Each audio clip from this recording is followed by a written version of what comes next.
Ya, selamat sore Pak Darmono dan Bu Indah, apa kabar? Luar biasa, sehat. Gimana ini Mas Tio?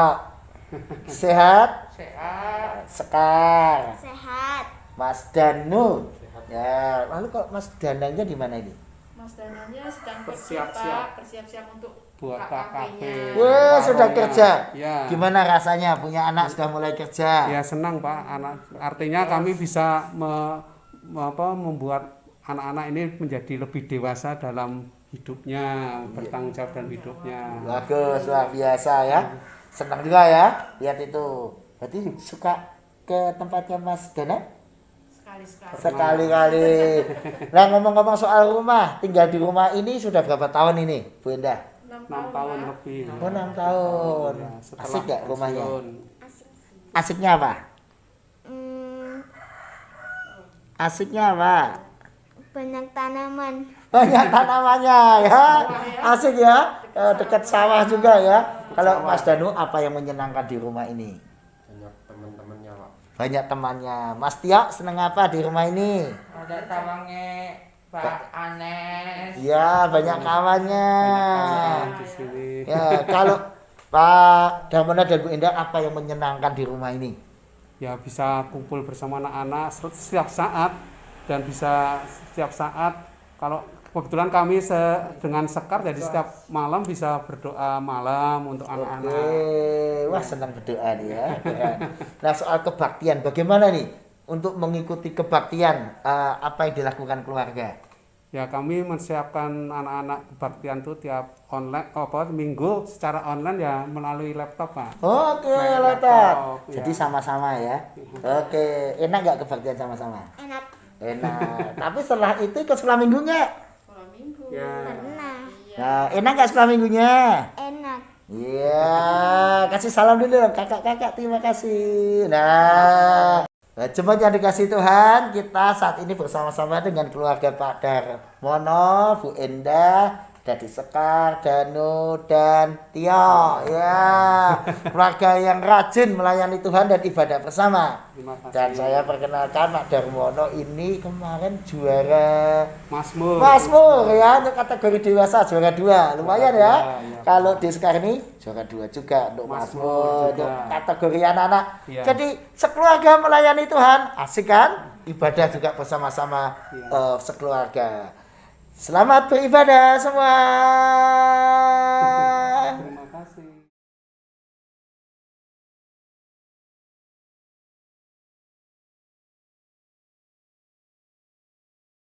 Shalom Bapak Ibu Saudara terkasih dan adik-adik semua yang ada di rumah.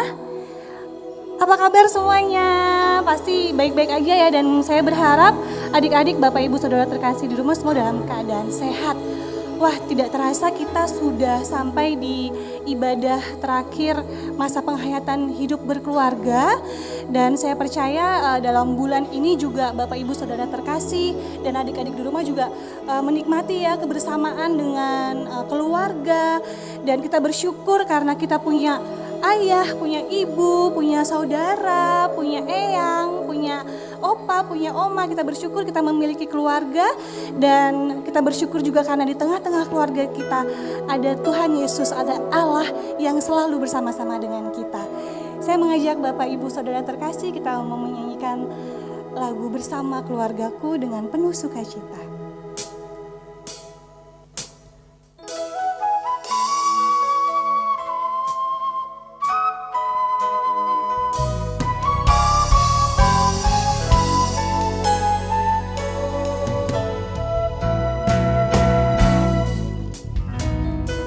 Kami datang di hadirat-Mu dalam satu kasih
sampai akhir.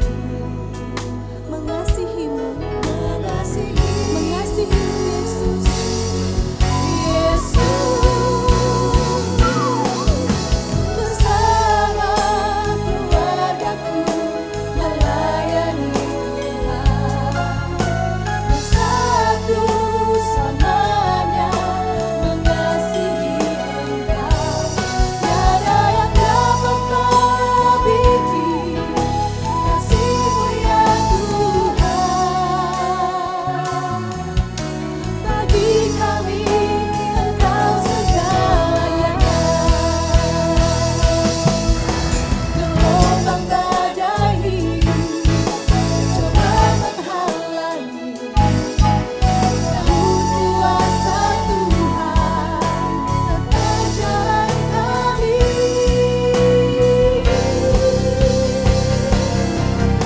Bersama keluargaku melayani Tuhan, bersatu selamanya mengasihi Engkau. Tiada yang dapat melebihi kasih-Mu ya Tuhan. Bagi kami Engkau segalanya. Bagi kami Engkau segalanya. Bagi kami Engkau segalanya.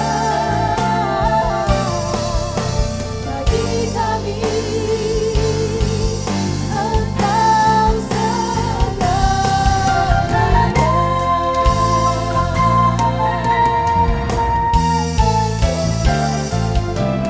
Terima kasih Engkau selalu ada di tengah-tengah keluarga kami, Tuhan. Terima kasih, Yesus.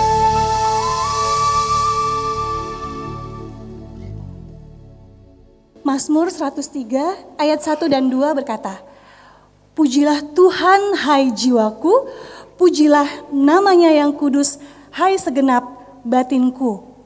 Pujilah Tuhan hai jiwaku, dan janganlah lupakan segala kebaikannya. Kita mau pujikan bersama, haleluya, pujilah.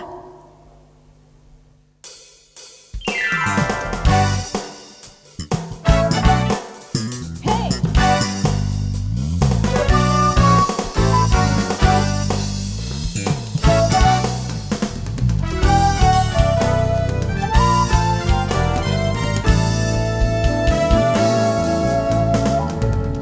Haleluya, pujilah Allah yang agung Maha Esa. Dalam Kristus kita damai, Allah yang hidup Bapa kekal. Langit kuasa semesta patut memuji kuasa-Nya, karena berkat-Nya tak henti, limpah kasih-Nya tak terpenuhi. Haleluya, pujilah Allah yang agung Maha Esa. Dalam Kristus kita damai, Allah yang hidup Bapa kekal. Wahai gunung, soraklah, angkat suaramu nyanyilah. Kami berkibar dan geram, iringi puji dalam haleluya. Haleluya, pujilah Allah yang agung Maha Esa. Dalam Kristus kita damai, Allah yang hidup Bapa kekal. Haleluya, pujilah Allah yang agung Maha Esa. Dalam Kristus kita damai, Allah yang hidup Bapa kekal.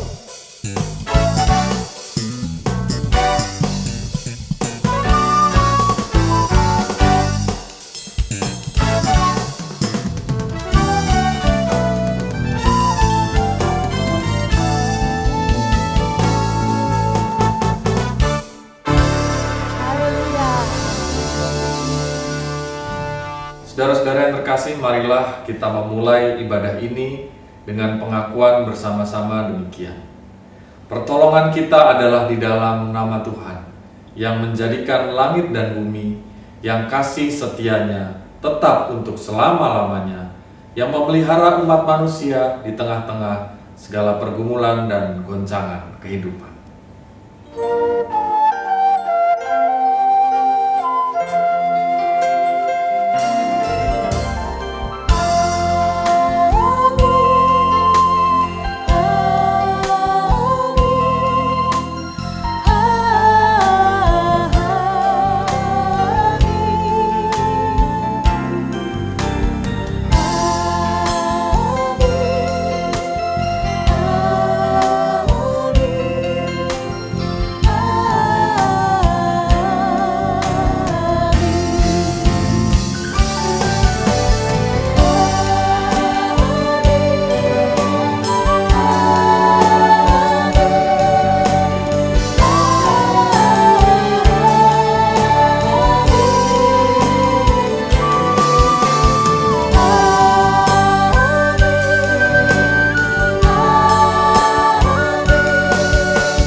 Kasih karunia dan damai sejahtera dari Allah Bapa kita dan dari Tuhan Yesus Kristus menyertai saudara sekalian.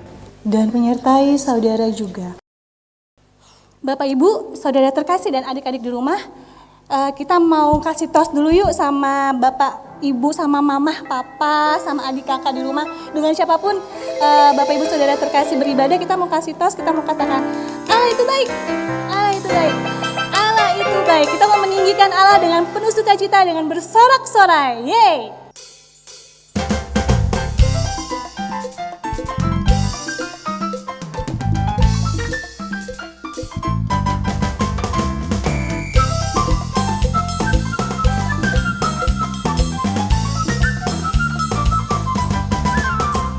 Allah ditinggikan dengan sorak-sorai.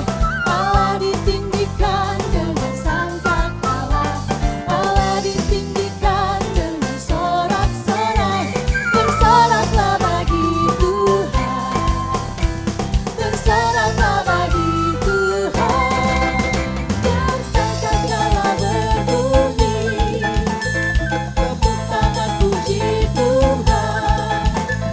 Allah dilagungkan, Allah dilagungkan, Allah dilagungkan tinggi.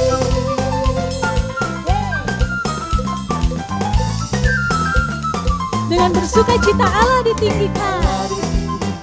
Dengan sorak-sorai, Allah ditinggikan dengan sangkakala. Allah ditinggikan dengan sorak-sorai. Bersoraklah bagi Tuhan. Bersoraklah bagi Tuhan. Yang sangkakala berbunyi. Tepuk tangan puji Tuhan. Allah dilagungkan.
Bapak, Ibu, Saudara terkasih dan adik-adik yang ada di rumah, selayaknya kita bersyukur atas keluarga yang kita miliki sampai hari ini. Apalagi kalau kita tahu kalau Tuhan Yesus itu selalu ada di tengah-tengah kita, ada bersama-sama dengan kita, ada di dalam keluarga kita. Biar segala hormat, segala pujian hanya bagi Tuhan. Kita akan menyanyikan lagu Keluarga Hidup Indah bersama-sama. Kita mengucap syukur lewat keluarga yang kita miliki sampai hari ini.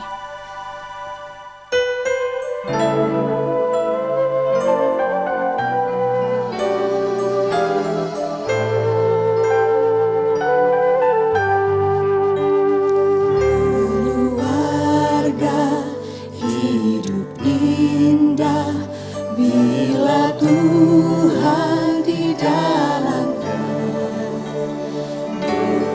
Kasih yang sempurna Tuhan pimpin langkahnya. Terima kasih padamu Tuhan, Kau bimbing kami selamanya. Segala hormat, puji dan syukur kami panjatkan kepadamu. Segala hormat, puji dan syukur kami panjatkan kepadamu Tuhan, Kau yang memiliki keluarga kami. Terima kasih Yesus. Keluarga hidup indah bila Tuhan di dalamnya. Dengan kasih yang sempurna Tuhan pimpin langkahnya. Terima kasih Tuhan. Terima kasih padamu Tuhan, Kau bimbing kami selamanya. Segala hormat, puji dan syukur kami panjatkan kepadamu.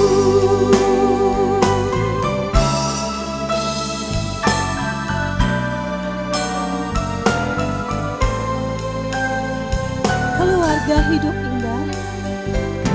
Keluarga hidup indah bila Tuhan di dalamnya. Dengan kasih yang sempurna Tuhan pimpin langkahnya. Terima kasih padamu Tuhan, Kau bimbing kami selamanya. Segala hormat, puji dan syukur kami panjatkan kepadamu. Terima kasih padamu Tuhan, Kau bimbing kami selamanya. Segala hormat, puji dan syukur kami panjatkan kepadamu.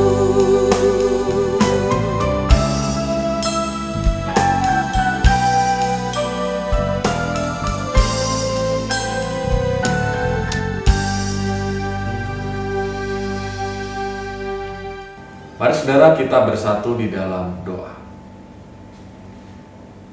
Tuhan, kami sungguh mengucap syukur jika pada hari ini Engkau memberkati kami melalui ibadah intergenerasi ini. Secara online kami terhubung satu dengan yang lain sebagai keluarga besar GKI Gejayan, bahkan keluarga besar umat percaya kepada Allah. Tuhan yang memberkati kami sehingga melalui perenungan firman jiwa kami disegarkan, hidup kami dibaharui, semakin serupa, semakin berkenan kepada Allah. Sehingga hidup kami yang semakin serupa pada Allah itu sungguh-sungguh menyukakan hati Tuhan dan menjadi berkat bagi dunia. Kami buka seluruh hidup kami, Tuhan, bersabdalah kami siap menjadi pendengar dan pelaku firman yang setia. Amin. Injil Lukas, pasalnya yang ke-24, ayatnya yang ke-13 sampai dengan 35.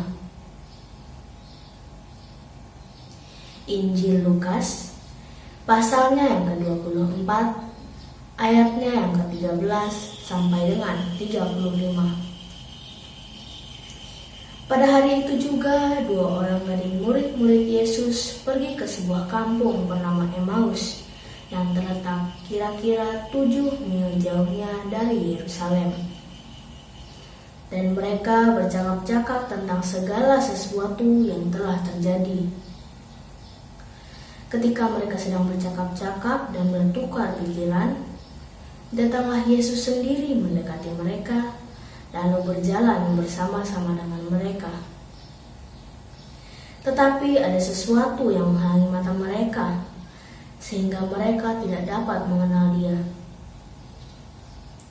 Yesus berkata kepada mereka, "Apakah yang kamu percakapkan sementara kamu berjalan?" Maka berhentilah mereka dengan muka muram. Seorang dari mereka, namanya Kleopas, menjawabnya, "Adakah engkau satu-satunya orang asing di Yerusalem yang tidak tahu apa yang terjadi di situ pada hari-hari belakangan ini?" Katanya kepada mereka, "Apakah itu?" Jawab mereka, "Apa yang terjadi dengan Yesus orang Nazaret? Dia adalah seorang nabi yang berkuasa dalam pekerjaan dan perkataan di hadapan Allah dan di depan seluruh bangsa kami. Tetapi imam-imam kepala dan pemimpin-pemimpin kami telah menyerahkan Dia untuk dihukum mati dan mereka telah menyalibkannya. Padahal kami dahulu mengharapkan bahwa Dialah yang datang untuk membebaskan bangsa Israel. Tetapi sementara itu telah lewat 3 hari sejak semuanya itu terjadi. Tetapi beberapa perempuan dari kalangan kami telah mengejutkan kami. Pagi-pagi terbuta mereka telah pergi ke kubur dan tidak menemukan mayatnya. Lalu mereka datang dengan berita bahwa telah kelihatan kepada mereka malaikat-malaikat yang mengatakan bahwa Ia hidup. Dan beberapa teman kami telah pergi ke kubur itu dan mendapati bahwa memang benar yang dikatakan perempuan-perempuan itu. Tetapi Dia tidak mereka lihat. Lalu Ia berkata kepada mereka, "Hai kamu orang bodoh, betapa lambannya hatimu, sehingga kamu tidak percaya segala sesuatu yang telah dikatakan para nabi. Bukankah Mesias harus menderita semuanya itu untuk masuk ke dalam kemuliaannya?" Lalu Ia menjelaskan kepada mereka apa yang tertulis tentang Dia dalam seluruh kitab suci, mulai dari kitab-kitab Musa dan segala kitab nabi-nabi. Mereka mendekati kampung yang mereka tuju. Lalu Ia berbuat seolah-olah hendak meneruskan perjalanannya. Tetapi mereka sangat mendesaknya. Katanya, "Tinggallah bersama-sama dengan kami, sebab hari telah menjelang malam dan matahari hampir terbenam." Lalu masuklah Ia untuk tinggal bersama-sama dengan mereka. Waktu Ia duduk makan dengan mereka, Ia mengambil roti, mengucap berkat, lalu memecah-mecahkannya dan memberikannya kepada mereka. Ketika itu terbukalah mata mereka dan mereka pun mengenal Dia. Tetapi Ia lenyap dari tengah-tengah mereka. Kata mereka seorang kepada yang lain, "Bukankah hati kita berkobar-kobar ketika Ia berbicara dengan kita di tengah jalan dan ketika Ia menerangkan kitab suci kepada kita?" Lalu bangunlah mereka dan terus kembali ke Yerusalem. Di situ mereka mendapati ke-11 murid itu. mereka sedang berkumpul bersama-sama dengan teman-teman mereka. Kata mereka itu, "Sesungguhnya Tuhan telah bangkit dan telah menampakkan diri kepada Simon." Lalu kedua orang itu pun menceritakan apa yang terjadi di tengah jalan dan bagaimana mereka mengenal Dia waktu Ia memecah-mecahkan roti. Demikianlah Injil Yesus Kristus. Berbahagialah setiap orang yang mendengarkan firman Tuhan, menyimpannya dalam hati, dan melakukannya dalam hidup setiap hari. Haleluya. Melihat Tuhan dalam tiap pergumulan. Saudara yang kekasih, tentu sebagai orang percaya kita berharap bahwa kita hidup sebagai orang yang sungguh-sungguh dipelihara, diberkati oleh Tuhan. Kalau bisa ya lepas dari segala masalah. Siapa sih yang senang dengan masalah, dengan pergumulan? Tapi rupa-rupanya kita harus mengakui bahwa hidup di dunia ini rupa-rupanya tidak bisa steril dari semua itu. Pergumulan, masalah terus datang. Terlebih dalam masa pandemi COVID-19 ini banyak kehidupan yang berubah. Suasana di pekerjaan, bisnis yang mengalami kelesuan, anak-anak yang harus berada di rumah, tidak bisa bermain, keluar secara bebas, tidak bisa pergi ke mall, ke tempat perbelanjaan seperti yang mereka inginkan secara bebas, tidak bisa ketemu dengan teman-temannya di sekolah, dan banyak hal yang membuat kita terkejut. Bahkan seringkali kita bertanya-tanya, di mana sebenarnya Tuhan? Apakah Ia sungguh-sungguh memelihara dan memberkati saya? Saudara, jika kita merasa demikian, ternyata apa yang kita alami ini begitu dekat dengan pengalaman yang dikatakan oleh Thomas Aquinas, seorang filsuf dan seorang bapak gereja yang ada di abad 13. Dia mengatakan satu statement, Deus absconditus, bahwa Allah itu seringkali terlihat absen. Allah seringkali dikenal sebagai the hidden God, Allah yang bersembunyi dalam tiap-tiap pergumulan kita. Apakah saudara setuju? Mungkin kalau kita mau jujur, sebenarnya itulah yang kita alami. Kita acap kali bertanya-tanya, kenapa Tuhan seringkali terlihat absen atau tidak ada dalam pergumulan kita? Di mana Dia sebenarnya? Kita seringkali kesulitan melihat Dia di tengah-tengah pergumulan kita. Saudara yang dikasih oleh Tuhan, rupanya apa yang kita alami ini begitu dekat dengan pengalaman para murid, terkhusus para murid di Emmaus. Para murid di Emmaus berjalan bersama dengan Yesus meninggalkan Yerusalem. Tetapi ketika mereka berjumpa dengan Yesus, mereka tidak mengenali Yesus. Mereka tidak bisa melihat bahwa ini adalah Yesus. Mengapa?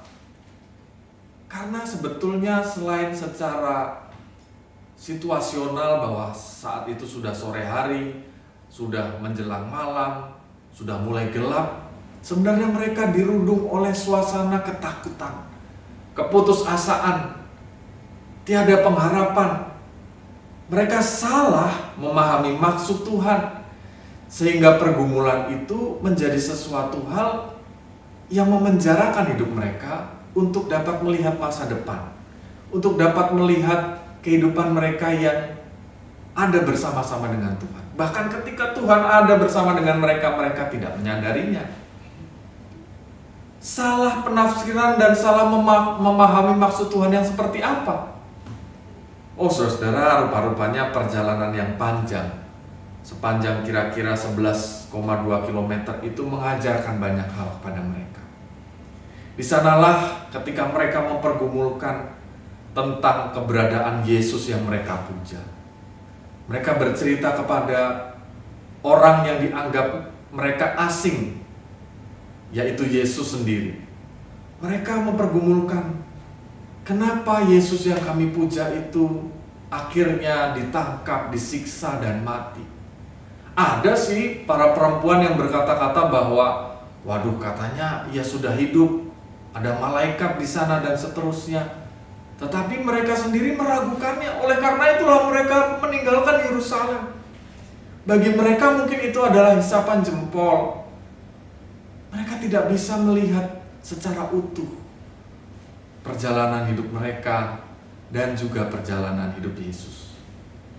Itulah yang membuat Yesus menghardik mereka dengan kata-kata yang cukup keras. Hai kamu orang bodoh, betapa lambannya hatimu sehingga kamu tidak percaya segala sesuatu yang dikatakan para nabi. Bukankah Mesias harus menderita semuanya itu untuk masuk ke dalam kemuliaan? Ternyata saudara, kata-kata itu bukan membuat mereka marah, tetapi membuat mereka penasaran. Bahkan ketika Yesus seolah-olah hendak meninggalkan mereka, mereka menahan Yesus dan berkata, marilah saudara, masuk ke dalam rumah dahulu. Kita bersama-sama makan bersama. Dan pada akhirnya dalam perjumpaan itu mereka makan dan minum bersama dan mereka tersadarkan. Persis seperti Yesus yang menjamu para murid makan bersama, mereka menyadari, oh, dari cerita-cerita bahwa Mesias harus memang menderita itulah, mereka menyadari, kok ini persis seperti Yesus juga ketika menjamu dan makan bersama, dan mereka menyadari bahwa betul pada saat itu Yesus berkata bahwa Anak manusia harus diserahkan, ingatlah tubuh dan darahku. Mereka baru memahami bahwa jalan derita itu adalah jalan yang mulia, dan bahwa Yesus di dalam derita yang mereka alami itu tidak meninggalkan mereka, tetapi justru hadir dan memaknai setiap derita itu sebagai sebuah tanda bahwa Ia memberkati di dalam setiap derita. Saudara yang dikasih oleh Tuhan, dengan demikian kita melihat bahwa di dalam perjumpaan ini mereka mengalami satu perubahan paradigma. Sesuatu yang mereka anggap musibah justru menjadi satu berkah. Bahwa Tuhan yang seringkali nampak absen, justru Tuhan yang sungguh-sungguh bersama-sama menanggung derita. Tuhan yang tidak hanya memerintahkan agar kita bertahan dalam setiap pencobaan, tetapi Ia yang masuk dalam pencobaan itu, sehingga Ia menang dalam setiap pencobaan dan maut, dan menjadi semangat bagi kita untuk memaknai setiap peristiwa itu. Pertanyaannya, apakah kita mau percaya bahwa Ia ada dalam setiap pergumulan yang kita hadapi? Apakah kita mau memahami maksud Tuhan dalam tiap pergumulan hidup kita? Saudara yang dikasih oleh Tuhan, untuk memahami dan memaknai hal ini, saya mengajak kita untuk menyaksikan sebuah kesaksian dari Tommy Wong yang begitu memberkati kita. Mari kita menyaksikan.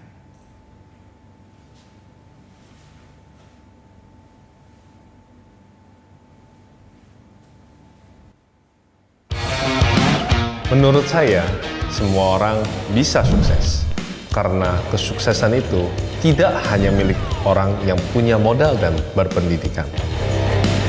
Siapapun bisa sukses. Yang penting orang itu mau meraihnya dengan kerja keras dan ketekunan. Nama saya Tommy Wong dan inilah kisah saya. Satu malam saya dikejutkan oleh kabar bahwa ayah saya mengalami kecelakaan.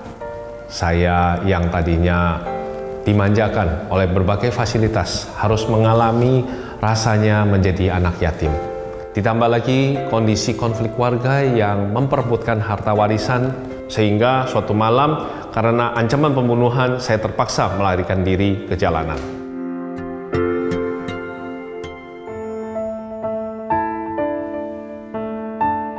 Hari demi hari saya berusaha menjadi petarung jalanan, menjadi preman jalanan. Darah demi darah saya keluarkan untuk meraih apa itu makna sebagai seorang anak yang telah kehilangan kasih.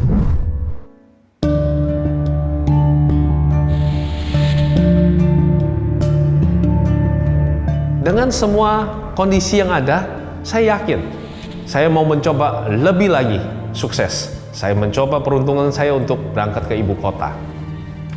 Dan tibalah saya di ibu kota, saya merantau, saya mencoba, tapi benar ini bukan kata orang saja, tapi apa yang saya alami. Ibu kota ternyata lebih kejam daripada ibu tiri.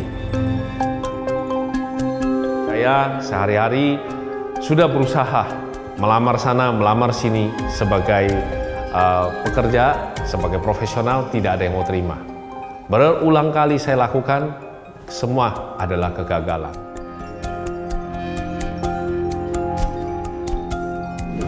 Melihat sekeliling saya lihat ada toko yang menjualkan gadget, aksesoris, dan juga handphone waktu itu ya. Saya pikir, wah luar biasa, kalau punya seperti itu, sepertinya ibaratnya menjadi orang kaya itu luar biasa nikmatnya. Saya mencoba melamar, tapi lagi-lagi penolakan yang ada, sampai akhirnya saya memberikan satu hal yang istimewa, yang tidak bisa ditolak lagi, yaitu saya katakan, saya bersedia digaji hanya separuh, tapi kerjanya 2 kali lipat daripada pekerja yang ada di situ. Dari tadinya pekerja, saya berhasil menjadi manajer, bahkan menjadi general manager daripada toko-toko yang dia miliki. Setelah kerja 2-3 tahun di tempat handphone itu, saya udah posisinya general manager, terjadi kerusuhan Mei, sehingga mengalami krisis moneter. Pada saat itulah saya terpaksa kembali lagi ke titik terendah, di mana saya posisinya toko itu sudah tidak mampu menggaji saya, bahkan mengalami kerugian yang besar karena hancur. Akhirnya saya mencoba buka pameran di salah satu lapak di mall pembelanjaan. Saya menggunakan brosur yang dibuang oleh pameran, saya gunting gabus, tempelkan untuk menjadi semacam dami-dami yang saya pajangkan. Sekian waktu yang ada hanyalah kegagalan. Suatu hari lewatlah seorang owner daripada pemilik brand yang sedang merintis brandnya di Indonesia. Bapak itu dengan penuh keharuan dia bilang, saya besok akan kirim kepada kamu 10 unit handphone. Saya titip kepada kamu. Dalam 1 minggu, kamu harus bisa menjualkan. Kalau tidak berhasil, maka saya tidak akan memberikan kesempatan ini lagi. Saya berhasil merintis brand tersebut menjadi bukan saja memiliki toko, tapi saya mempunyai banyak sekali cabang yang ada di mall-mall, serta mendapatkan penghargaan yang luar biasa, bahkan sebagai salah satu retailer yang terbaik untuk merek tersebut di Indonesia. Dalam perjalanan bisnis saya, tentunya saya selalu berpikir one step ahead, di mana orang belum berpikir seperti itu, saya sudah pikirkan dulu. Jadi saya yang tidak paham online ini, saya bersikap sebagai seorang bos yang tidak mau belajar. Jadi percaya pada partner, saya berikan sepenuhnya hak otoriti karena saya berpikir ini adalah teman sejati, teman baik. Jadi dia menguasai online, saya mentitipkan semua, lalu yang ada apa coba? Dia sapu bersih, dia habisi semua, yang ada saya yang menerima penderitaan. Kondisi itu tentunya membuat saya seperti tidak bisa bernapas, bahkan keringat dingin itu mengalir seperti biji jagung. Saya mengalami down yang luar biasa, bahkan untuk berdiri saja saya seringkali seperti kayak mau jatuh. Bagi saya, sepertinya sudah tidak ada pilihan lain. Mungkin mati adalah jalan keluar terakhir yang paling baik. Jam 2 pagi saya ingat, saya bentangkan tangan saya ke atas langit, kemudian saya berkata, Tuhan, kalau memang Engkau mau melakukan apa yang Engkau mau lakukan, lakukan saja. Ambil saja nyawa ini. Jam 4 pagi ada suara yang begitu besar. Bangun, kalau aku mau ambil nyawamu, aku sudah ambil. Engkau jangan perintahkan aku untuk mengambil nyawamu. Saya kaget, saya bangun, dan di situ saya sadar.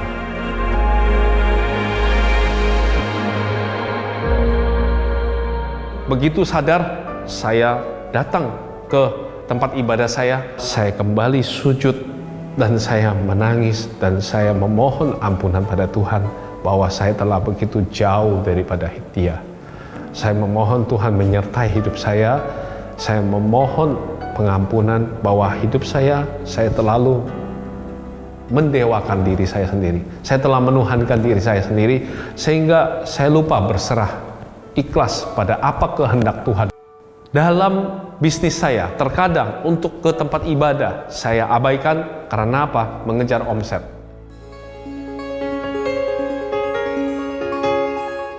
Ketika saya memulai kembali lagi dengan toko-toko tersisa yang ada, sebagian besar memang toko saya semuanya habis. Saya melihat penyertaan Tuhan begitu luar biasa, dan di dalam saya mencapai proses rebound, proses kesuksesan kembali. Saya melihat ketika kita mengandalkan Tuhan itu luar biasa. Saya tidak lagi mengalami yang namanya stres. Terima kasih Tuhan sudah memimpin, menguatkan, memberi semangat buat kami semua, buat kami melalui masa-masa sulit kami hingga sampai saat ini. Seiring waktu, bisnis saya pun bertumbuh. Dan apa yang hilang, Tuhan kembalikan berkali-kali lipat. Apa yang saya alami itu merupakan satu proses di mana kalau kita mengalami suatu kegagalan, di situ belum tentu akhir cerita hidup kita.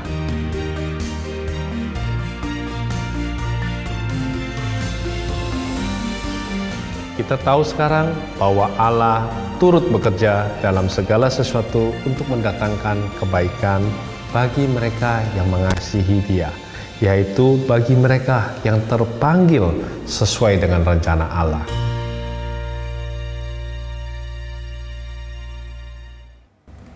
Saudara, bukankah satu kesaksian yang begitu menarik dan indah? Dari kegagalan demi kegagalan, Tommy Wong merasakan satu pengalaman yang membuatnya justru semakin dapat melihat setiap kejadian itu begitu berharga untuk kehidupannya. Dia menghayati satu ayat dalam firman Tuhan. Kita tahu sekarang bahwa Allah turut bekerja dalam segala sesuatu untuk mendatangkan kebaikan bagi mereka yang mengasihi Dia, yaitu bagi mereka yang terpanggil sesuai dengan rencana Allah. Segala sesuatu mendatangkan kebaikan. Jadi ternyata penghayatan tentang berkat Tuhan itu bukan hanya sesuatu hal yang kita anggap kejadian-kejadian yang baik, tetapi bahkan kejadian yang kita anggap sebagai pergumulan, kesusahan. Kalau kita menghayati, menekuninya, kita percaya bahwa Allah bersama-sama dengan kita, maka kita dapat menemukan sesuatu hal yang memberkati kita ketika kita mau menekuninya. Karena itu kita tidak perlu mengatakan, God, I have a big problem. Tuhan, aku punya masalah yang besar. Tetapi kita perlu mengatakan, hey problem, I have a big God. Disinilah menjadi fokus kita. Fokus kita bukan kepada permasalahannya itu, sehingga kita merengek dan merasa bahwa, wah, hidup saya ini dikuasai betul oleh permasalahan saya. Tapi kita menyadari bahwa ketika masalah itu begitu berat, itu tandanya kita menjadi seseorang yang semakin mengakui bahwa dalam besarnya masalah ini masih lebih besar lagi Allah yang memiliki satu rencana yang indah dalam kehidupan kita. Nah, saudara yang dikasih oleh Tuhan, ada satu puisi yang indah yang kita dapat simak demikian. Jika kamu tidak pernah sakit, lalu bagaimanakah engkau tahu bahwa aku penyembuh dan pembalut luka? Jika kamu tidak pernah menemukan masalah, lalu bagaimanakah engkau tahu bahwa aku jalan keluarnya? Jika kamu tidak pernah sedih, lalu bagaimanakah engkau tahu bahwa aku penghibur hatimu? Jika kamu tidak pernah merasa hancur, lalu bagaimanakah engkau tahu bahwa aku dapat membuatmu utuh kembali? Jika kamu memiliki semua kemampuan, lalu bagaimana bisa engkau belajar bergantung mengandalkan aku? Jika hidupmu begitu sempurna, apakah engkau akan membutuhkan aku? Jadi saudara-saudara, kita melihat bahwa kesulitan dan kelemahan justru menjadi media yang baik untuk memperlihatkan kedaulatan Allah dan kuasa mutlak Allah atas hidup kita. Supaya kita mengakui segala keterbatasan kita dan lebih mengandalkan Tuhan. Supaya dengan demikian kita semakin mengakui akan segala kelemahan keterbatasan kita. Tetapi kemahakuasaan Allah yang menjaga dan juga melindungi, memelihara hidup kita. Nah, saudara yang dikasih oleh Tuhan, bukankah seringkali kita seperti sebuah ilustrasi kuno itu? Kita berkata seperti layaknya seorang anak kecil di bawah karya dari orang tua kita yang sedang merajut sesuatu hal. Rajutan itu dari bawah ketika kita sebagai anak kecil yang belum bisa melihat apa yang dianyam oleh sang ibu kita, kemudian protes. Bu, kenapa sih apa yang ibu lakukan ini carut marut, kok berantakan sekali, nggak ada sesuatu hal yang terlihat jelas. Aduh, jelek sekali, kenapa? Tenang nak, aku sedang menyiapkan yang baik untukmu. Aduh, apalagi itu untuk aku kok nggak mau, kok kelihatannya begitu buruk. Tenang nak, pada waktunya akan aku ungkapkan apa yang telah aku siapkan. Kita terus merengek sampai pada akhirnya sang ibu menurunkan hasil karyanya ke dalam pandangan mata kita. Baru kita melihat dari sisi sang penganyam itu. Oh, ternyata sebuah karya yang begitu indah.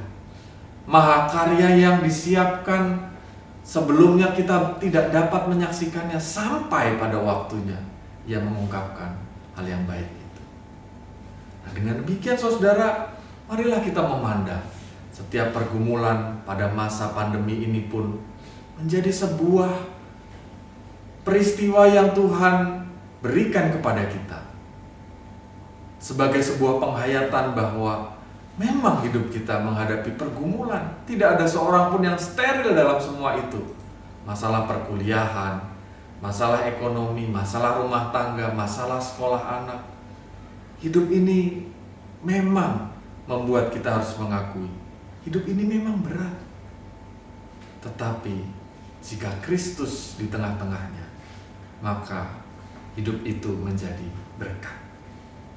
Maukah saudara dan saya menghayati bahwa ketekunan untuk percaya pada apa yang Tuhan persiapkan akan menghasilkan berkat dalam setiap masalah yang berat.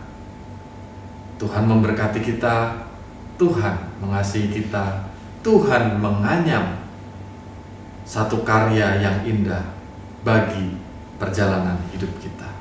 Selamat bertekun dan selamat percaya melihat Tuhan di dalam setiap pergumulan hidup kita.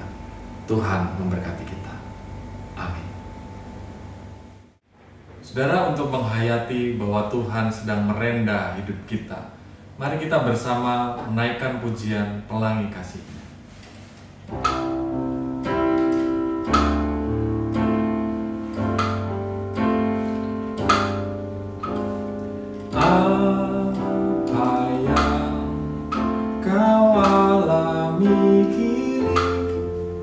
Mungkin tak dapat engkau mengerti.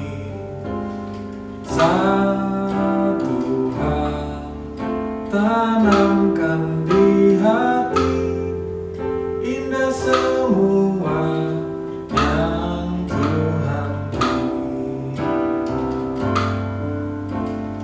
Tuhanku tak akan memberi ular beracun pada yang minta roti. Cobaan yang engkau alami tak melebihi kekuatanmu. Tangan Tuhan sedang merendam suatu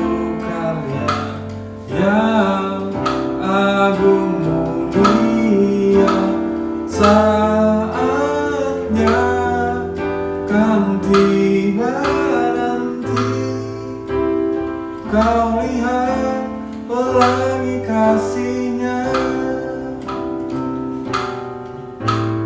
kau lihat pelangi kasih-Nya.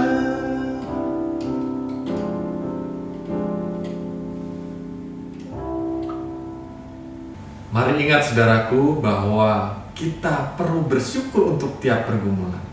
Tuhan punya maksud di dalamnya. Tuhan sedang merendah hidup kita. Hidup itu memang berat.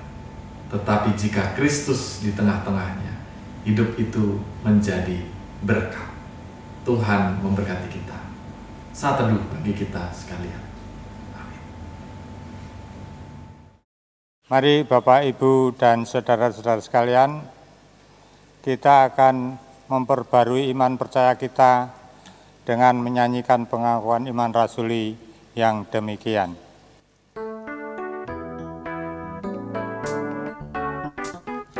Ku percaya Allah yang kekal, yang oleh sabda kita kenal, Bapa pencipta alam semesta, yang mengasihi manusia.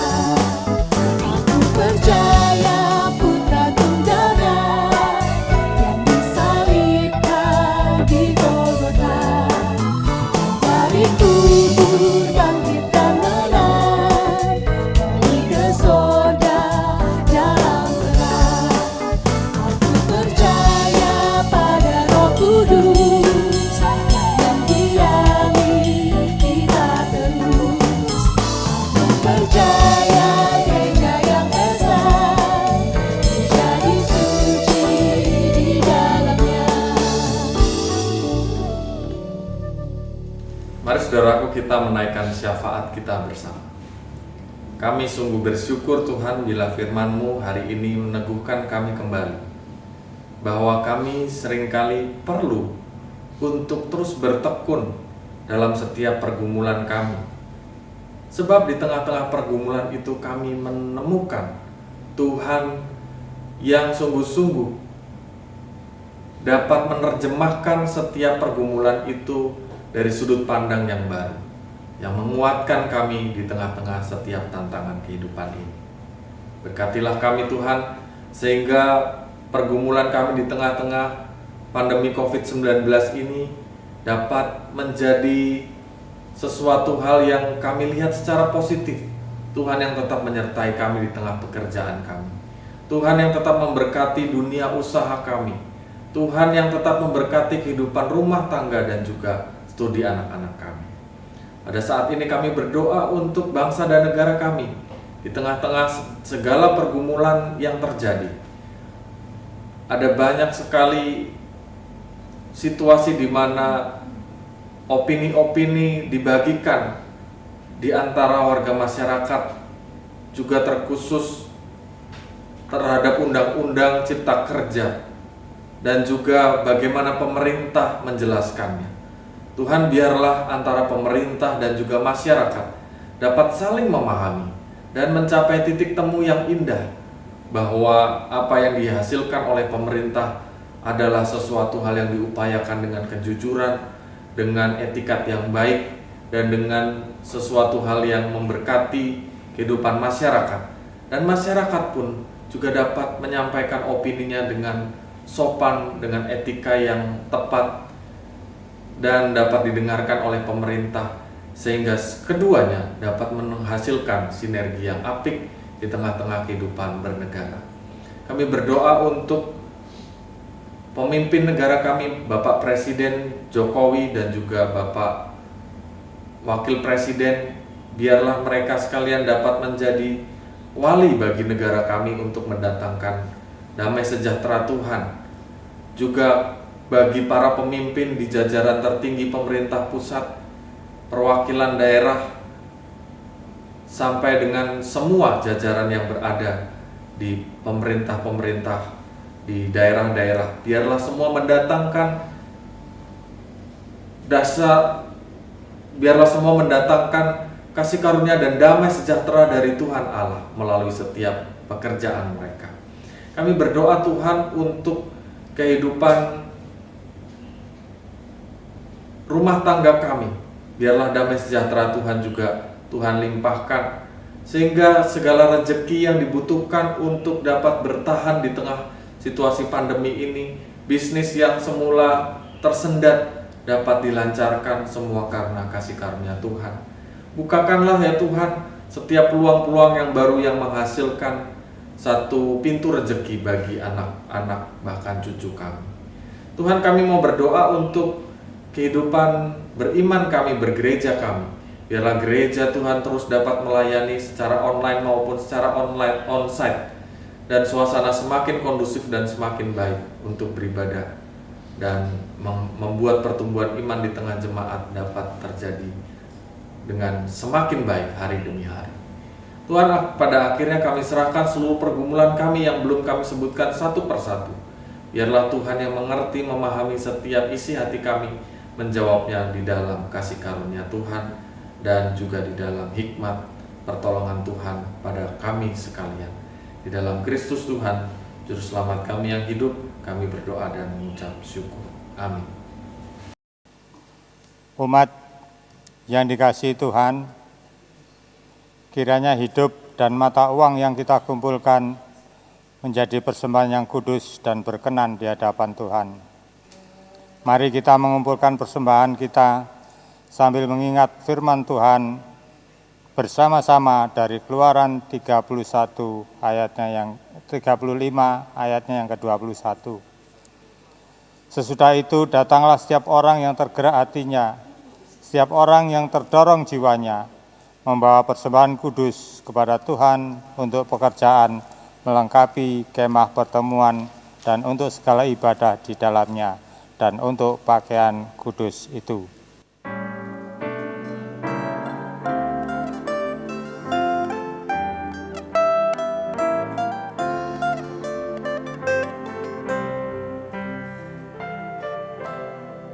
Yang Maha Kasih yaitu Allah, Allah pengasih pun bagiku.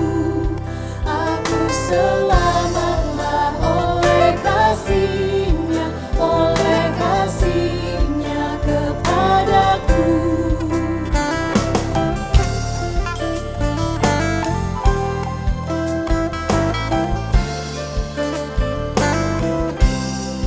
Hatalah sinta kaluneng jitu, hatalah sinta tau denangku, tutu sawangku. Hatalah sinta tau denangku.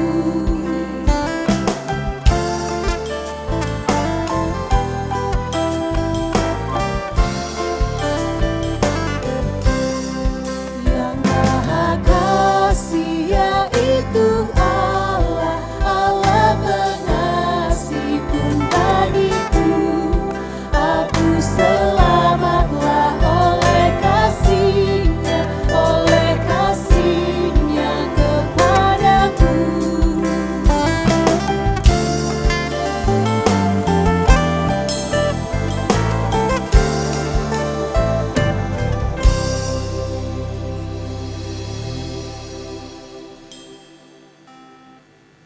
Mari Bapak Ibu, kita bersatu dalam doa untuk menyerahkan persembahan yang telah kita kumpulkan. Tuhan, Bapa kami yang mengasihi orang-orang yang memberi dengan sukacita. Oleh pengajaran Roh-Mu, kami membawa persembahan ini sebagai persembahan yang harum di hadapan-Mu. Ajarilah kami senantiasa mempersembahkan hidup kami sebagai persembahan yang berkenan di hadapan Bapa. Terima kasih Bapa untuk semua kebaikan-Mu yang kami telah alami. Dalam nama Tuhan kami Yesus Kristus, doa permohonan ini kami naikkan. Amin. Bapak, Ibu, Saudara, dan jemaat terkasih juga adik-adik yang ada di rumah, Yuk mari kita terus menjadi garam dan terang buat keluarga kita. Kita mau saling membangun, terus saling mengasihi, terus saling mengampuni seperti Tuhan Yesus yang sudah menjadi teladan buat hidup kita. Inilah rumah kami.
Jemaat terkasih, bersama Tuhan, mari kita kembali dalam kehidupan menjadi terang dan garam dunia, dan terimalah berkat Tuhan yang menguatkan dan meneguhkan saudara.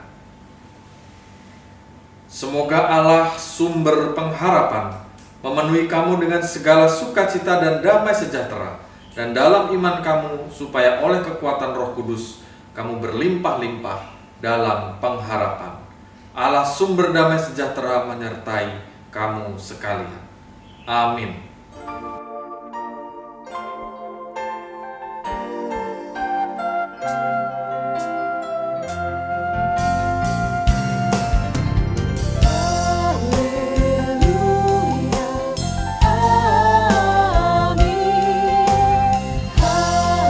Haleluya,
damai Allah dan sukacita dari Allah menyertai perjalanan hidup kita di minggu yang baru ini. Dan selamat menjadi saluran berkat untuk keluarga kita dan juga orang-orang di sekitar kita. Tuhan Yesus memberkati.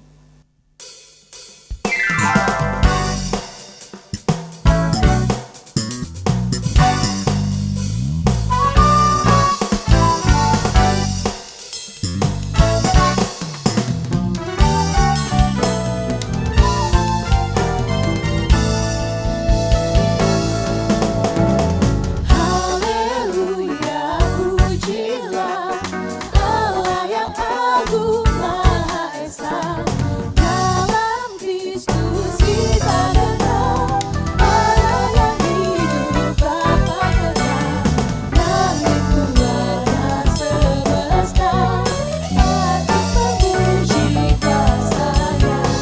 Karena berkatnya hati, limpah kasih-Nya datang kering. Haleluya, pujilah Allah yang agung Maha Esa. Dalam Kristus kita dengar Allah yang hidup Bapa kekal. Wahai dunia, soraklah, angkat suaramu nyanyilah. Kamulah tiba dan tenang, iringi puji dalam bahaya. Haleluya, pujilah Allah yang agung Maha Esa.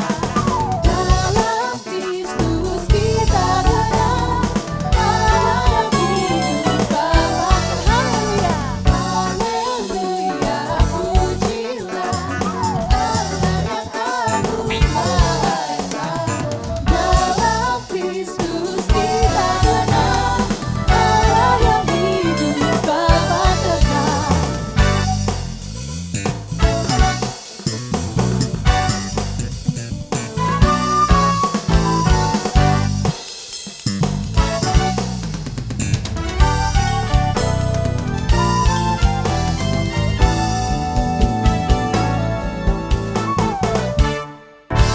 Haleluya, puji Tuhan.